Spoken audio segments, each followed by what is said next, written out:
नमस्कार। ज्योतिष शास्त्र में श्रद्धा और विश्वास रखने वाले सभी जातकों का बहुत बहुत स्वागत है। वर्ष 2023 की शुरुआत पिछले रविवार को हो चुकी है और वर्ष 2023 को लेकर के आपके मन में बहुत अधिक उत्सुकता भी होगी। बहुत सारे सपने भी आपने देखे होंगे 2023 को लेकर, बहुत सारी अपेक्षाएं आपकी होंगी। आप लोगों ने कमेंट करके अनुरोध किया है कि वर्ष 2023 को लेकर एक एक्सक्लूसिव वीडियो अपलोड करें, जिससे कम से कम ये जानकारी रहे कि वर्ष 2023 में कौन कौन सी घटनाएं प्रमुख रूप से घटित होने जा रही हैं, ताकि उसी के अनुसार पहले से प्लानिंग करके उसका लाभ लिया जा सके। इसी बात को दृष्टिगत रखते हुए इस वीडियो में चर्चा करेंगे उन 10 प्रमुख घटनाओं के बारे में जो आपकी कुंडली में ग्रहों के गोचर के आधार पर घटित हो सकती हैं। लेकिन इससे पहले चर्चा कर लेते हैं वर्ष 2022 में घटित हुई कुछ प्रमुख घटनाओं के बारे में, जिनको लेकर आपको जीवन में बहुत अधिक संघर्ष करना पड़ा होगा, बहुत अधिक कष्ट झेलना पड़ा होगा। क्योंकि जब आप पास्ट की घटनाओं के कारणों को समझेंगे और उन्हें समझ करके सावधान रहेंगे तो 2023 में वैसे ही योग बनने पर आप पहले से ही सतर्क हो जाएंगे और अपनी सुरक्षा कर लेंगे, साथ ही साथ अच्छे योगों का लाभ भी प्राप्त कर पाएंगे। तो चलिए वीडियो शुरू करते हैं। ये विश्लेषण आपकी चंद्र राशि के आधार पर किया जा रहा है और वीडियो के अंत में मैं आपको ग्रहों के उपाय भी बताऊंगा। दूसरी बात, मैंने अपना व्हाट्सअप नंबर शेयर कर दिया है, आपको डिस्क्रिप्शन बॉक्स में मिल जाएगा। लेकिन इसके अलावा कमेंट बॉक्स में दिए गए किसी भी नंबर पर कांटेक्ट मत कीजिएगा, क्योंकि अनजान व्यक्ति के द्वारा अपना नंबर दिया जा रहा है और उस पर कांटेक्ट करने से आपके साथ कोई फ्रॉड भी हो सकता है। तो पहले बात करते हैं 2022 में बने हुए कुछ ऐसे योगों के बारे में जिनके कारण आपको बहुत अधिक कष्ट झेलना पड़ा होगा। देखिए, 27 जून को मंगल का राशि परिवर्तन हुआ और 27 जून से 10 अगस्त तक मंगल का गोचर मेष राशि में था और मेष राशि में राहु का गोचर पहले से ही था। तो राहु और मंगल जब एक साथ होते हैं तो अंगारक योग बनता है। अंगारक योग वो योग है जो हर चीज को जला करके राख कर देता है। अत्यधिक क्रोध का कारक होता है अंगारक योग। चूंकि राहु भी साथ में है तो राहु के कारण किसी बात को लेकर भ्रम की स्थिति बनी होगी, गलत फहमी बढ़ी होगी और अचानक से क्रोध आया होगा। और राहु किसी भी चीज़ को बहुत अधिक बढ़ा देते हैं, तो क्रोध और उग्रता अचानक से बहुत ज़्यादा बढ़ गई होगी। बहुत तेज, बहुत तीव्र क्रोध आपको आया होगा और हो सकता है कि क्रोध और उग्रता के कारण कोई ऐसी घटना घट गई हो जिससे आपका काम तो बिगड़ ही गया होगा, कोर्ट कचहरी की नौबत भी आई होगी। और हो सकता है कि गुस्से में आपने कोई ऐसा डिसीजन ले लिया हो जिस पर आपको बाद में बहुत अधिक पछताना भी पड़ा होगा। अत्यधिक मानसिक तनाव और आर्थिक संकट की स्थिति से गुजरे होंगे। खर्च बेतहाशा बढ़ गया होगा। अस्पताल और कोर्ट कचहरी के चक्कर लगा लगा करके आप परेशान हो गए होंगे। बनी बनाई योजनाएं आपकी बिगड़ गई होंगी। जीवन साथी या बिजनेस पार्टनर के साथ भी तनाव की स्थितियां बनी होंगी और माता के स्वास्थ्य में, पिता के स्वास्थ्य में भी कमी देखने को आई होगी। इसके अलावा 16 जनवरी को सूर्य का गोचर कर्क राशि में हुआ और 16 जुलाई से लेकर के 17 अगस्त तक सूर्य का गोचर कर्क राशि में था और शनि का गोचर मकर राशि में। सूर्य और शनि का दृष्टि संबंध बना। ज्योतिष शास्त्र में सूर्य और शनि के संबंध को अत्यधिक खराब माना गया है, क्योंकि सूर्य और शनि एक दूसरे से शत्रुत्व व्यवहार करते हैं। तो शनि की दृष्टि पड़ने से सूर्य पीड़ित हुए और सूर्य की दृष्टि पड़ने से शनि पीड़ित हुए। सूर्य क्या है? ग्रहों के राजा हैं, और जब राजा ही पीड़ित हो तो क्या हुआ होगा? सूर्य पिता के कारक हैं, पिता को कष्ट हुआ होगा। सूर्य आपके आत्मविश्वास के, आपकी विल पावर के कारक हैं, तो आत्मविश्वास में कमी आई होगी, इच्छा शक्ति में कमी आई होगी। सूर्य शासन प्रशासन और सरकारी नौकरी के कारक हैं, वहाँ भी स्थितियाँ आपके अनुकूल नहीं रही होंगी। वर्कलोड बढ़ा होगा, अधिकारियों का, सहयोगियों का साथ नहीं मिला होगा। प्रमोशन वेतन वृद्धि का मामला था, उसमें भी रुकावट आई होगी। अगर आपका कोई काम सरकारी अधिकारियों से था, वह कार्य भी आपका प्रभावित हुआ होगा। शिक्षा प्रतियोगिता के क्षेत्र में भी बाधाएं आई होंगी। और चूंकि शनि जब पीड़ित हुए, तो शनि क्या है? कर्म के कारक हैं, तो आपको कार्य क्षेत्र में तरह तरह की विघ्न बाधाएं झेलनी पड़ी होंगी। पहले तो कोई काम आप शुरू ही नहीं कर पाए होंगे, और अगर आपने किसी तरह से काम शुरू कर दिया होगा, इतनी रुकावटें आई होंगी कि आपने काम छोड़ दिया होगा। सूर्य और शनि के पीड़ित होने के कारण जो जातक हार्ट पेशेंट थे, जो हाई ब्लड प्रेशर के शिकार थे, ऐसे जातकों को हार्ट प्रॉब्लम्स बढ़ी होंगी, एंजाइना पेन की प्रॉब्लम बढ़ी होगी, ब्लड प्रेशर बढ़ा होगा, हो सकता है कि माइनर अटैक भी आया हो, नेत्र कष्ट भी हुआ होगा।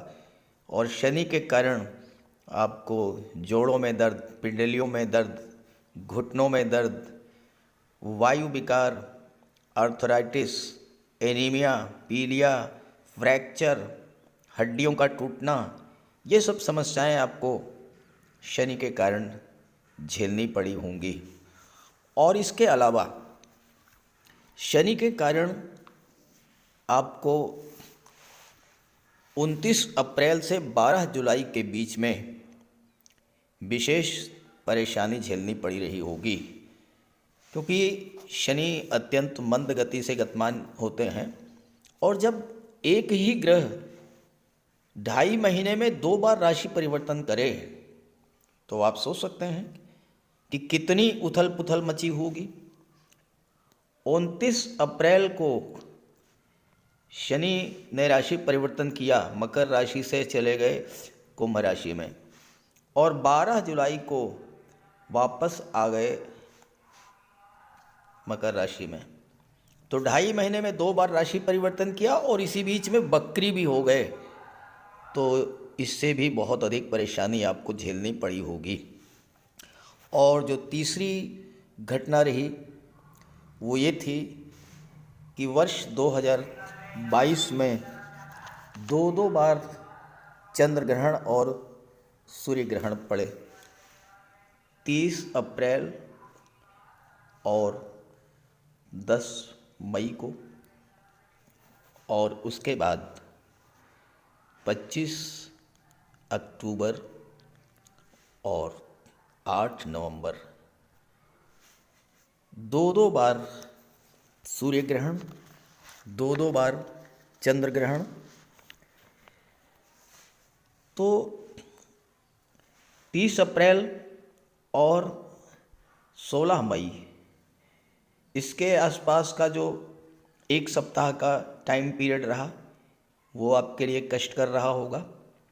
और ऐसे ही 25 अक्टूबर से लेकर के 8 नवंबर के बीच का जो समय है, इसके एक सप्ताह पहले और एक सप्ताह बाद का समय, वो आपके लिए कष्ट कर रहा होगा। तो ये तो कुछ प्रमुख घटनाओं के बारे में मैंने चर्चा की है। अब बात करते हैं 2023 में ऐसी कौन सी 10 घटनाएं हैं जो आपके साथ घटित होने के प्रबल योग बनते हैं। तो यह है वृश्चिक राशि के जातकों की कुंडली। वर्ष 2023 में आपकी कुंडली में 4 बड़े ग्रह राशि परिवर्तन करेंगे। शनिदेव 17 जनवरी को राशि परिवर्तन करके कुंभ राशि में आ जाएंगे, देवगुरु बृहस्पति 21 अप्रैल को राशि परिवर्तन करेंगे, छठे भाव में इस राशि में आ जाएंगे। राहु और केतु 30 अक्टूबर को राशि परिवर्तन करेंगे। राहु 30 अक्टूबर को पंचम भाव में और केतु 30 अक्टूबर को लाभ के भाव में आ जाएंगे। इसके अलावा सूर्य, मंगल, बुध, शुक्र ये तो हर महीने राशि परिवर्तन करते ही रहेंगे। अब आपकी कुंडली में शुरुआत ही बहुत अच्छे योगों से हो रही है। शनि जो कि केंद्र के भाव के स्वामी, शुक्र जो कि केंद्र के भाव के स्वामी, चतुर्थ भाव और सप्तम के स्वामी, ये 15 फरवरी तक एक साथ युति बनाएंगे। 15 फरवरी तक का समय आपके लिए अत्यंत श्रेष्ठ रहेगा, क्योंकि चतुर्थ भाव जो कि भौतिक सुखों का होता है, सप्तम भाव जो कि दाम्पत्य सुखों का होता है, और इनके स्वामी हैं शुक्र। सप्तम भाव के स्वामी शुक्र, 12वें भाव के स्वामी शुक्र, ये युति बनाएंगे। शुक्र का गोचर कुंडली के तीसरे भाव में शनि के साथ रहेगा। 22 जनवरी तक शुक्र शनि के साथ रहेंगे, शनि 17 जनवरी तक रहेंगे। तो 17 जनवरी तक शुक्र और शनि की युति बनेगी। इसके बाद 22 फरवरी को शुक्र यहाँ आ जाएंगे और एक बार फिर से शुक्र और शनि की युति बनेगी। और 15 फरवरी तक, 22 जनवरी से 15 फरवरी तक आपकी कुंडली में शुक्र और शनि की युति बनेगी, जो कि आपके जीवन में भौतिक सुखों की वृद्धि करने वाली होगी। क्योंकि शुक्र कुंडली के चतुर्थ भाव में, सुख भाव में गोचर करेंगे और विदेश भाव के स्वामी होकर के, सप्तम के स्वामी होकर के विदेशों से भी धन की प्राप्ति होगी और भौतिक सुखों में भी वृद्धि होगी, दाम्पत्य सुखों में भी वृद्धि होगी। तो ये दो घटनाएं आपके जीवन में जनवरी और फरवरी में घटी होंगी। पहली घटना 17 जनवरी तक शुक्र शनि की युति, दूसरी घटना 22 जनवरी से 15 फरवरी तक शुक्र और शनि की युति। और आप इसका पूरा लाभ उठाने को तैयार रहिए, क्योंकि धन की बरसात होने जा रही है। घर परिवार में खुशियां आएंगी, घर में धार्मिक और मांगलिक आयोजन होंगे और साथ ही साथ विदेशी व्यापार के लिए और विदेश से धन प्राप्त करने के लिए भी ये समय अत्यंत श्रेष्ठ रहेगा।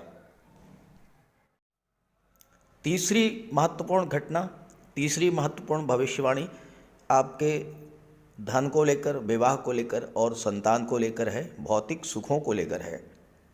कुंडली में धन का कारक, विवाह का कारक और संतान का कारक देवगुरु बृहस्पति और शुक्र को माना गया है। और जब भी देवगुरु और शुक्र का संबंध बनता है तो उस स्थिति में धन प्राप्ति का योग बनता है, विवाह का योग बनता है और संतान प्राप्ति का योग बनता है। अब आप डेट्स नोट कीजिए। 15 फरवरी से 12 मार्च, 15 फरवरी से और 12 मार्च के बीच में देवगुरु बृहस्पति और शुक्र मीन राशि में गोचर करेंगे। शुक्र और गुरु की युति बनेगी कुंडली के पंचम भाव में, संतान और शिक्षा के भाव में, और दृष्टि पड़ेगी लाभ के भाव पर। अब यहाँ पर एक चीज़ और आप ध्यान से समझें कि यहाँ पर 15 फरवरी से 12 मार्च तक आपकी कुंडली में विष्णु लक्ष्मी योग बनेगा।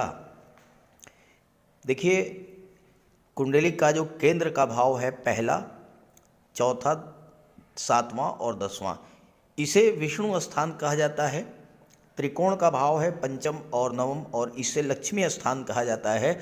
जब इन दोनों भाव के स्वामियों का संबंध बनता है तो उस स्थिति में विष्णु लक्ष्मी योग बनता है। माता लक्ष्मी का वास आपके घर में होता है और साथ ही साथ धन की बरसात होती है, विवाह और संतान प्राप्ति का योग बनता है। तो 15 फरवरी से 12 मार्च को देवगुरु और शुक्र कुंडली के पंचम भाव में रहेंगे और आपके संतान, विवाह और धन प्राप्ति का योग बनेगा। इसके बाद देवगुरु राशि परिवर्तन कर देंगे 21 अप्रैल को, और 21 अप्रैल को देवगुरु का गोचर छठे भाव में होगा। और जो दूसरा योग बनेगा विष्णु लक्ष्मी योग, वो 17/8 से और 17/9 तक बनेगा। देवगुरु से त्रिकोण पर होंगे शुक्र। शुक्र कुंडली के दशम भाव में होंगे, और जब दो ग्रह एक दूसरे से त्रिकोण पर होते हैं तो एक दूसरे को एक्टिवेट कर देते हैं। देखिए 1 2 3 4 और 5 देवगुरु से त्रिकोण पर हैं शुक्र, और शुक्र से 9वें स्थान पर हैं देवगुरु। तो नवम पंचम योग बना, केंद्र त्रिकोण नवम पंचम योग बना, दोनों ही एक दूसरे से त्रिकोण पर हैं गुरु और शुक्र। तो यहाँ भी विवाह, संतान और धन प्राप्ति के योग बनेंगे। साथ ही साथ शुक्र का गोचर दशम भाव में है। दशम भाव से आपके जॉब, कैरियर और प्रोफेशन का विचार किया जाता है, और इस समय शनि की दृष्टि भी दशम भाव पर पड़ेगी। तो शुक्र के बल में, कार्य क्षमता में बहुत अधिक वृद्धि होगी। और अगर आप शनि से संबंधित कार्य करते हैं, रियल एस्टेट या प्रॉपर्टी डीलिंग से जुड़े हुए हैं, चूँकि शनि और शुक्र भी एक दूसरे से सम सप्तक दृष्टि संबंध बनाएंगे। शनि की सीधी दृष्टि शुक्र पर और शुक्र की दृष्टि शनि पर। तो जो शनि से संबंधित कार्य करते हैं, या वो लोग जो शुक्र से संबंधित कार्य करते हैं, कला के क्षेत्र से या फिर सौंदर्य के क्षेत्र से या घर की सुख सुविधा के साधनों के क्षेत्र से जो लोग जुड़े हुए हैं, उनके लिए व्यापार व्यवसाय में उन्नति के प्रबल योग बनेंगे 17/8 से 17/9 के बीच में। और इसके बाद जो तीसरी डेट है वो भी आप नोट कर लें। शुक्र का गोचर कुंडली के 12वें भाव में तुला राशि में होगा 30/11 से 25/12। और एक बार फिर से विष्णु लक्ष्मी योग बनेगा। देवगुरु होंगे 6ठे भाव में, शुक्र होंगे 12वें भाव में, जहाँ पर शुक्र अति विशिष्ट कारक भी होते हैं। देवगुरु का सीधा दृष्टि संबंध शुक्र से बनेगा, और एक बार फिर से विष्णु लक्ष्मी योग बनेगा, क्योंकि शुक्र केंद्र के भाव के स्वामी हैं, गुरु त्रिकोण के भाव के स्वामी हैं। तो ये तीनों जो डेट्स हैं आपके लिए बहुत ही महत्वपूर्ण रहेंगी। और इस गोचर काल में हो सकता है आपका विवाह भी विदेश से ही हो। अब विदेश का मतलब अमेरिका, ब्रिटेन, कनाडा नहीं होता है। विदेश का मतलब होता है अपने ही देश में, अपने राज्य से हट करके दूसरे राज्य में, किसी दूसरे शहर में व्यापार व्यवसाय करना, नौकरी के सिलसिले में जाना, उसे भी विदेश कहा जाता है। तो विदेश से धन भी आएगा, विदेशी व्यापार में वृद्धि होगी, और विदेश में आपका वैवाहिक संबंध भी तय हो सकता है। वृश्चिक राशि के जातकों के राशि के स्वामी हैं मंगल, और मंगल हैं पराक्रम, साहस, शौर्य, ऊर्जा के कारक। और मंगल आपके लग्न के भी स्वामी हैं और कुंडली के 6ठे भाव के भी स्वामी हैं। 6ठा भाव जहाँ से सरकारी नौकरी का विचार किया जाता है। सरकारी नौकरी के जो प्रबल कारक होते हैं वो होते हैं सूर्य और मंगल। जब सूर्य और मंगल एक दूसरे से त्रिकोण पर होते हैं तो प्रबल योग बनते हैं सरकारी नौकरी के। और आप वो टाइम पीरियड नोट कीजिए, बहुत ही महत्वपूर्ण समय रहेगा आपके जीवन में सरकारी नौकरी को प्राप्त करने का। 14 जनवरी से 13 फरवरी, 14 जनवरी से और 13 फरवरी जैसे ही सूर्य राशि परिवर्तन करेंगे और मकर राशि में आएंगे, मंगल का गोचर कुंडली के 7वें भाव में है और सूर्य और मंगल एक दूसरे से त्रिकोण पर होंगे। 1 2 3 4 5। सूर्य से पंचम पर है मंगल और मंगल से नवम पर है सूर्य। 1 2 3 4 5 6 7 8 9। तो इस तरह से सूर्य मंगल एक दूसरे से त्रिकोण पर होंगे। जब दो ग्रह एक दूसरे से त्रिकोण पर होते हैं तो एक दूसरे को एक्टिवेट करते हैं और एक दूसरे के बल में वृद्धि करते हैं। अब यहाँ सूर्य आपके दशम भाव के स्वामी हैं और मंगल आपके लग्न के स्वामी हैं, साथ ही साथ छठे भाव के भी स्वामी हैं। सूर्य की दृष्टि नवम भाव पर पड़ेगी। तो इस समय आपको भाग्य का भी सपोर्ट मिलेगा और साथ ही साथ शासन प्रशासन, न्यायिक सेवा, विदेश सेवा या राजनीति से जुड़े हुए लोगों के लिए ये समय अत्यंत श्रेष्ठ रहेगा। साथ ही साथ जो लोग army, air force, navy, military, paramilitary forces या पुलिस विभाग या मेडिकल और सर्जरी या गेम्स, स्पोर्ट्स या फिर टेक्निकल फील्ड, इंजीनियरिंग का क्षेत्र, फायर रिलेटेड वर्क्स, इन सब क्षेत्रों से जो लोग जुड़े हुए हैं उनके लिए ये समय बहुत ही श्रेष्ठ रहेगा। कार्य क्षेत्र में उन्नति, धन का लाभ, पद प्रतिष्ठा, प्रमोशन का लाभ, ये सब लाभ प्राप्त होंगे। और चूंकि मंगल नौकरी के भाव के स्वामी हैं तो छात्रों के लिए भी 14 जनवरी से 13 फरवरी का समय बहुत श्रेष्ठ रहेगा। खास करके जो जातक मंगल से संबंधित क्षेत्रों में जाना चाहते हैं या सूर्य से संबंधित शासन प्रशासन और न्यायिक सेवा, विदेश सेवा में जाना चाहते हैं या किसी और सरकारी नौकरी की ओर प्रयास कर रहे हैं, उनके लिए सफलता का ये महत्वपूर्ण समय रहेगा। लेकिन इसी के साथ साथ जो पांचवी भविष्यवाणी मैं करने जा रहा हूँ, पांचवी घटना जो बताने जा रहा हूँ, उससे आपको विशेष सावधान भी रहना होगा। सूर्य का गोचर कुंभ राशि में होगा 13 फरवरी से और 15 मार्च के बीच, और इस समय शनि सूर्य की युति बनेगी। शनि सूर्य को एक दूसरे का प्रबल शत्रु माना जाता है। शनि की दृष्टि छठे भाव पर पड़ेगी। छठा भाव क्या होता है? रोग का होता है, ऋण का होता है, कर्ज का होता है।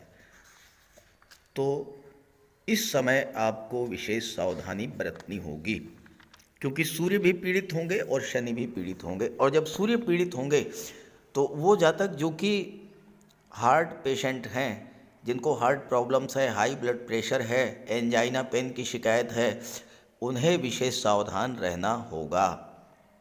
माइनर अटैक भी आ सकता है, नेत्र कष्ट भी हो सकता है।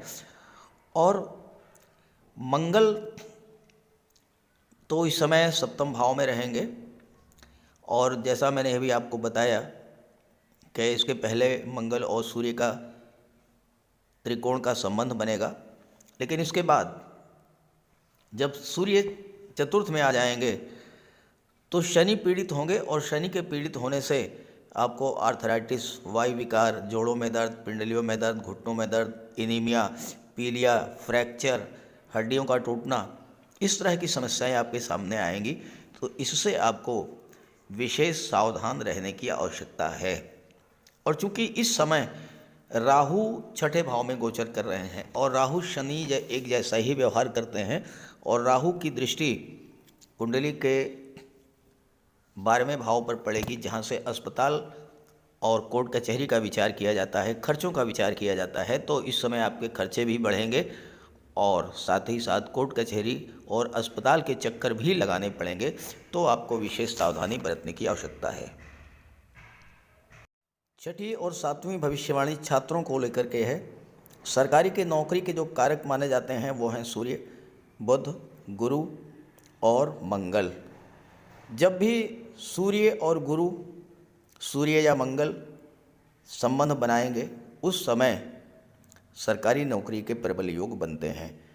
तो आप डेट्स नोट कीजिए, 15/3 से लेकर के और 14 अप्रैल, 15 मार्च से 14 अप्रैल सूर्य का गोचर पंचम भाव में होगा।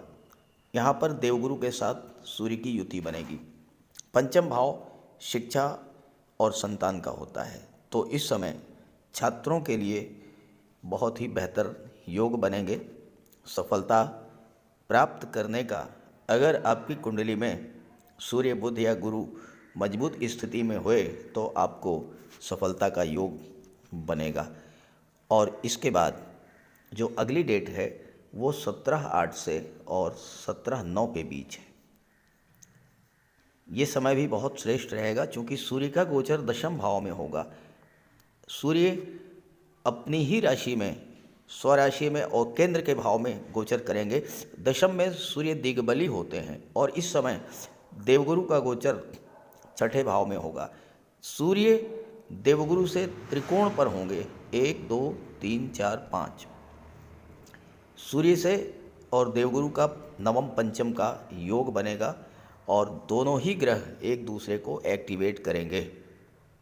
तो इस समय भी सरकारी नौकरी का प्रबल योग बनेगा। इसके अलावा एक और योग बहुत महत्वपूर्ण बनेगा, मंगल का गोचर। मंगल 3 अक्टूबर से और 16 नवंबर इस टाइम पीरियड में कुंडली के 12वें भाव में होंगे और मंगल की दृष्टि छठे भाव पर पड़ेगी। तो मंगल छठे भाव के स्वामी होकर के 12वें में गोचर करेंगे, नौकरी के भाव के स्वामी होकर के 12वें भाव में गोचर करेंगे। और देवगुरु बृहस्पति इस समय 30 अक्टूबर तक छठे भाव में रहेंगे। मंगल और गुरु का सीधा दृष्टि संबंध बनेगा और ये जो दृष्टि संबंध होगा ये army, air force, navy, military, police विभाग, गेम्स, स्पोर्ट्स या मेडिकल और सर्जरी, इन क्षेत्रों में नौकरी पाने का प्रबल योग लेकर के आएगा। साथ ही साथ मंगल के प्रभाव से आप मेडिकल और सर्जरी के क्षेत्र में हायर एजुकेशन के लिए भी विदेश जा सकते हैं और साथ ही साथ विदेश जा कर के आप सेटल भी हो सकते हैं। 8वीं भविष्यवाणी का संबंध व्यापार से है। व्यापार के कारक बुध को माना गया है। हालांकि बुध, शनि और शुक्र तीनों ही ग्रह व्यापार के कारक होते हैं और आपकी कुंडली में बुध लाभ के भाव के स्वामी हैं, तो व्यापार से लाभ के योग बनेंगे जब जब बुध का गोचर शुभ भाव में होगा। पहली डेट आप नोट कीजिए, 27 फरवरी से लेकर के और 16 मार्च बुध का गोचर कुंभ राशि में होगा। शनि के साथ युति बनेगी और दृष्टि पड़ेगी दशम भाव पर। ये समय व्यापार के लिए बहुत ही श्रेष्ठ होगा, खास करके अगर आप शनि से संबंधित व्यापार करते हैं। क्योंकि बुध अष्टम भाव के भी स्वामी हैं, तो रियल इस्टेट, प्रॉपर्टी डीलिंग या कंस्ट्रक्शन का कार्य करते हैं, बिल्डर हैं, आर्किटेक्ट हैं, बिल्डिंग मटेरियल सप्लायर हैं, या petrol, diesel, gas, mines, minerals, rubber, chemical product, scrap, medicines, transport, tourism, इन सब के व्यापार व्यवसाय से जुड़े हैं, तो ये समय आपके लिए बहुत ही महत्वपूर्ण है। और इसके बाद जो दूसरा टाइम पीरियड है वो 7 जून से 24 जून, 7 जून से 24 जून बुध का गोचर सप्तम भाव में होगा, वृषभ राशि में। और सप्तम भाव जो है ये भी व्यापार का होता है, खास करके पार्टनरशिप का व्यापार। तो 7 जून से 24 जून का जो समय है ये पार्टनरशिप में व्यापार के लिए बहुत श्रेष्ठ रहेगा। और चूँकि शुक्र की राशि में गोचर हो रहा है मंगल का, बुध का अपने मित्र की राशि में, और शुक्र को फीमेल प्लैनेट माना जाता है। इस समय अगर आप महिलाओं के सहयोग से व्यापार व्यवसाय की शुरुआत करेंगे तो बहुत ही बेहतर रहेगा आपके लिए। अपनी माता, अपनी पत्नी के नाम से किसी व्यापार व्यवसाय को आप शुरू कर सकते हैं। और इसके बाद बात करते हैं विदेशी व्यापार के बारे में। देखिए, विदेशी व्यापार का मतलब आप ये मत समझें कि अमेरिका, ब्रिटेन, कनाडा से ही व्यापार करें। विदेशी का मतलब ये होता है कि वो स्थान जहाँ पर कल्चर बदल जाए, जहाँ पर भाषा बदल जाए, थोड़ा बहुत चेंज आ जाए, चेंज ऑफ प्लेस, उसे आप विदेश कहते हैं। तो जो पहली डेट है वो 31/3 से और 7 जुलाई, बहुत लंबा पीरियड है। 31 मार्च से लेकर के और 7 जून तक बुध का गोचर मेष राशि में होगा और यहाँ पर राहु भी साथ में होंगे। राहु और बुध दोनों की दृष्टि 12वें भाव पर पड़ेगी। तो विदेशी व्यापार के लिए, एक्सपोर्ट इंपोर्ट के लिए ये समय जो है बहुत ही श्रेष्ठ समय रहेगा। इस समय आप कोई विदेश से नया व्यापार व्यवसाय भी शुरू कर सकते हैं और साथ ही साथ नए नए बिजनेस डील्स भी आपको इस समय में मिल सकती हैं। और इसके बाद बुध का गोचर होगा तुला राशि में 19-10 से 6-11, 19-10 से और 6-11 के बीच में बुध 12वें भाव में गोचर करेंगे, विदेश भाव में। और लाभ के भाव के स्वामी होकर जब विदेश के भाव में गोचर करेंगे तो विदेशी व्यापार से प्रबल लाभ के योग बनेंगे। 10वीं और अंतिम भविष्यवाणी जो है वो आपके राशि के स्वामी मंगल को लेकर के है। मंगल का गोचर 13 मार्च से लेकर के और 10 मई 13 मार्च से लेकर के और 10 मई तक कुंडली के अष्टम भाव में रहेगा। अष्टम भाव सबसे खराब भाव माना जाता है, लेकिन यहाँ पर मंगल का गोचर होगा मार्स और केतु 12वें भाव में है। मंगल से त्रिकोण पर होंगे केतु, मंगल से पंचम में है केतु, 1 1 2 3 4 5, और केतु से नवम पर है मंगल। और केतु मंगल जैसा ही व्यवहार करते हैं, फर्क सिर्फ इतना है कि केतु अचानक रूप से किसी भी घटना को घटित करा देते हैं। विदेश संबंधी किसी कार्य के लिए बहुत अच्छा रहेगा ये समय। मंगल अष्टम भाव में है, आप मेडिकल और सर्जरी के क्षेत्र में विदेश जा सकते हैं, रिसर्च के क्षेत्र में विदेश जा सकते हैं, टेक्निकल फील्ड में इंजीनियरिंग के क्षेत्र में आप विदेश जा सकते हैं, गेम्स और स्पोर्ट्स को लेकर के भी आप विदेश यात्रा कर सकते हैं। इस गोचर काल में ऐसे योग बनेंगे, लेकिन इन सभी योगों का लाभ आपको मिले इसके लिए ज़रूरी है कि आपकी कुंडली में ग्रह मजबूत स्थिति में हो, तो ग्रहों का उपाय कर लें। किसी भी जातक की कुंडली में बनने वाले राजयोगों का संपूर्ण लाभ उसे तब मिल पाता है जब राजयोग बनाने वाले ग्रह कुंडली में मजबूत स्थिति में हों। और ज्योतिष शास्त्र में ग्रहों को बल प्रदान करने के लिए उपायों की व्यवस्था की गई है। तो अगर आपकी जन्म कुंडली में राजयोग बनाने वाले ग्रह कमज़ोर स्थिति में हैं, अंश बल से कमज़ोर हैं, तो ग्रहों का उपाय ज़रूर कीजिए। इससे ग्रहों को बल प्राप्त होगा और आपको राजयोग का संपूर्ण लाभ प्राप्त हो पाएगा। सबसे पहले मंगल की बात करते हैं। इसके लिए बजरंगबली की उपासना कीजिए, हनुमान जी की आराधना कीजिए, हनुमान चालीसा का पाठ कीजिए, हनुमान जी के मंदिर में जाकर के उनके चरणों में बैठिए और उनके चरणों का सिंदूर अपने मस्तक पर धारण कीजिए।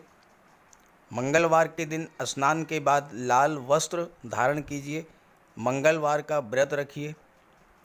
हनुमान जी को सिंदूर में चमेली का तेल चढ़ाकर तेल मिला करके अर्पित करें, हनुमान जी को चोला चढ़ाएं और मूंगा धारण कर सकते हैं, लेकिन किसी योग्य ज्योतिषी से परामर्श लेकर। और मंगलवार के दिन लाल वस्त्र, गेहूं, गुड़ और तांबे का दान करने से भी मंगल को बल प्राप्त होता है। जहाँ तक देवगुरु की बात है, देवगुरु बृहस्पति को प्रसन्न करने के लिए गुरुवार का व्रत रखिए। 5 गुरुवार, 11 या 43 गुरुवार का व्रत रखें। घर में केले का एक वृक्ष लगा लें और उसकी सेवा करें।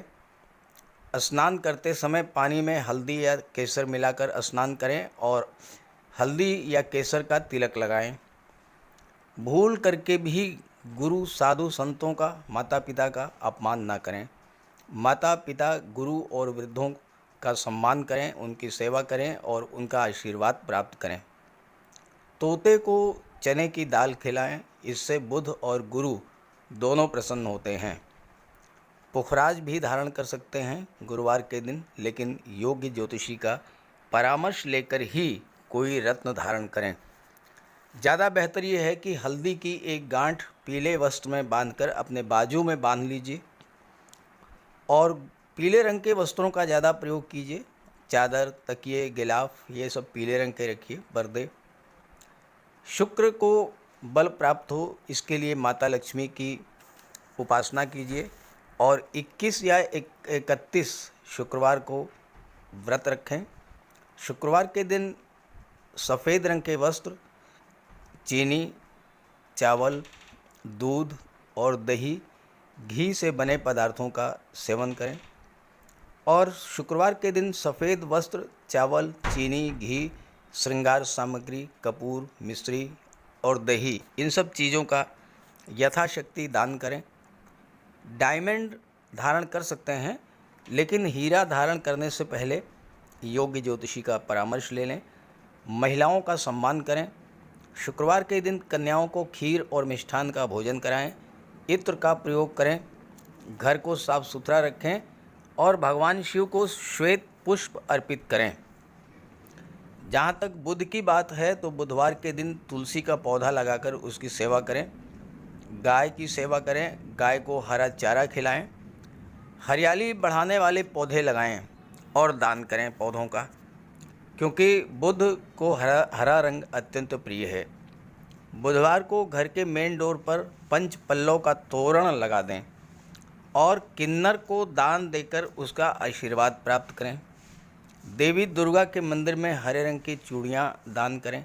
गणेश जी की उपासना करें और साबुत हरी मूंग हरे कपड़े में बांधकर अर्पित करें। बुधवार के दिन हरे रंग के रुमाल, मोजे और टाई का प्रयोग करें। ओम बुम बुधाय नमः इसका एक माला जाप करें। पन्ना धारण कर सकते हैं, लेकिन परामर्श के बाद किसी योग्य ज्योतिषी से। और ना तो झूठ बोलें और ना ही किसी को अपशब्द कहें। जहाँ तक शनिदेव की बात है तो कम से कम 19 और ज़्यादा से ज़्यादा 51 शनिवार का व्रत रखें। पीपल के वृक्ष के नीचे सरसों के तेल का दीपक जलाएं शनिवार के दिन। शनिवार के दिन एक प्याले में, एक कटोरी में सरसों का तेल लेकर के उसमें अपना चेहरा देखिए और फिर उस तेल को दान कर दीजिए। उड़द से बनी पंजीरी, पकौड़ा, चीला, बड़ा, इन सब का सेवन करिए। सरसों के तेल में बने भोज्य पदार्थों का सेवन कीजिए। शनिवार के दिन कंबल, जूता, चप्पल, लोहा, काला तिल, काला उड़द, काले वस्त्र और जटा वाले नारियल दान दें। नीलम धारण कर सकते हैं, लेकिन नीलम धारण करना किसी योग्य ज्योतिषी से परामर्श लेकर धारण करें, क्योंकि नीलम रंग से राजा भी बना देता है और कभी कभी अगर नीलम आपके लिए शुभ नहीं हुआ तो राजा से रंक भी बना देता है। इसलिए नीलम का प्रयोग बहुत सोच समझ कर करें। ज़्यादा बेहतर ये है कि आप गरीबों की हेल्प करें।